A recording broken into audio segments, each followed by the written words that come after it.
रमा एकादशी पर भगवान विष्णु की पूजा अर्चना करने से व्यक्ति के पापों का नाश हो जाता है।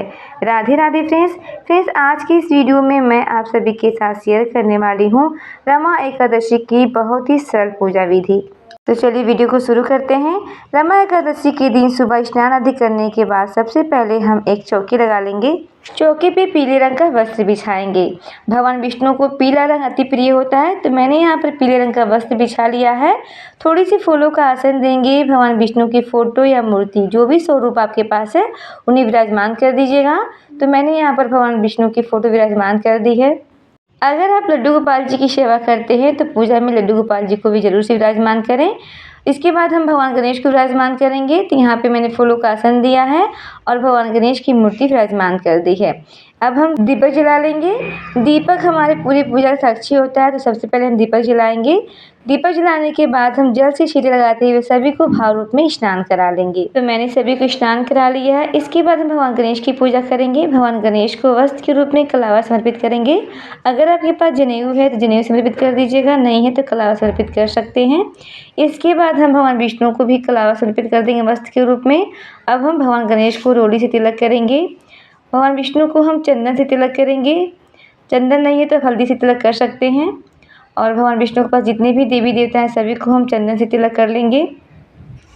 तिलक करने के बाद हम तिलक पर तिल समर्पित करेंगे। एकादशी के दिन तिल समर्पित करना चाहिए, चावल नहीं। चावल निषेध मानी जाती है। तो मैंने यहाँ पर सभी को तिलक कर लिया है। तिलक के ऊपर हम तिल समर्पित कर देंगे। साथ में हम दीपक में भी तिल डाल देंगे। कहते हैं जितने तिल चटकते हैं उतना ही हमारे कष्ट का निवारण होता है। इसके बाद हम फूल समर्पित करेंगे। तो भगवान गणेश को हम लाल फूल समर्पित करेंगे। अगर आपको दुर्वा घास मिल जाती है तो दुर्वा घास समर्पित कर दें, ना तो कोई बात नहीं है। भगवान विष्णु को हम पीले फूल समर्पित करेंगे। तो यहाँ पे मैंने सभी को फूल समर्पित कर दिया है।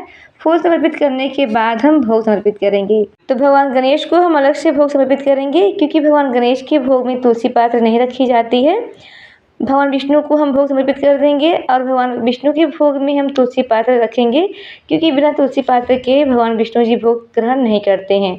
और तुलसी पात्र आप एक दिन पहले तोड़ के रख लीजिएगा, क्योंकि एकादशी के दिन तुलसी नहीं तोड़ी जाती है।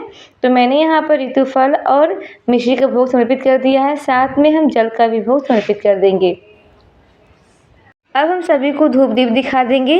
तो यहाँ पे मैं भगवान गणेश को, विष्णु भगवान को, सभी को धूप दीप दिखा दूंगी। धूप दीप दिखाने के बाद हम दक्षिणा समर्पित करेंगे। दक्षिणा पूजा में रही कमियों को पूरी करती है, तो यथासंभव आप दक्षिणा समर्पित कर दीजिएगा। दक्षिणा समर्पित करने के बाद हम रमा एकादशी की व्रत कथा सुनेंगे। तो अपने सीधे हाथ में हम थोड़ी सी फूल और तिल लेकर के रमा एकादशी की व्रत कथा सुन लेंगे। कभी भी खाली हाथ कथा नहीं सुनी जाती है। कथा आप मोबाइल से सुन सकते हैं या फिर किसी के माध्यम से कथा सुन सकते हैं। कथा सुनने के बाद जो अपने हाथों में फूल और तेल लिए हैं भगवान विष्णु के चरणों में और भगवान गणेश के चरणों में हम समर्पित कर देंगे और हाथ जोड़ लेंगे। इस तरह से कथा पूर्ण हो जाएगी। इसके बाद हम आरती करेंगे। तो जो आपने दीपक जलाई है उससे भी आरती कर सकते हैं या फिर अलग से कपूर लेकर के आप आरती कर सकते हैं। तो मैंने जो दीपक जलाया है उसी से मैं आरती कर लूँगी। तो पहले हम भगवान गणेश की आरती करेंगे। इसके बाद हम भगवान विष्णु की आरती करेंगे। भगवान विष्णु के बाद जितनी भी देवी देवता हैं सभी की हम बहुत ही प्रेम पूर्वक से आरती कर लेंगे। आरती करने के बाद हम हाथ जोड़कर पूजा में गलतियों के लिए क्षमा याचना करेंगे। अपनी मनोकामना को पूर्ण होने के लिए प्रार्थना करेंगे। इस तरह से पूजा पूर्ण हो जाएगी। पूजा के बाद जो लोटा का जल है हम सूर्य देवता को अर्घ्य दे देंगे। जो भी भोग प्रसाद है थोड़ी देर के बाद हम सभी परिवार सदस्यों में बांट लेंगे। जो दक्षिणा है वो आप किसी पंडित को दान कर सकते हैं। और चौकी हमें अभी नहीं हटानी होती है, चौकी हम अगले दिन हटाएंगे। तो फ्रेंड्स, यह थी रमा एकादशी की पूजा विधि। आपको रमा एकादशी की पूजा कैसी लगी कमेंट करके बताइएगा। अगर पूजा विधि पसंद आई हो तो प्लीज़ वीडियो को लाइक कीजिएगा।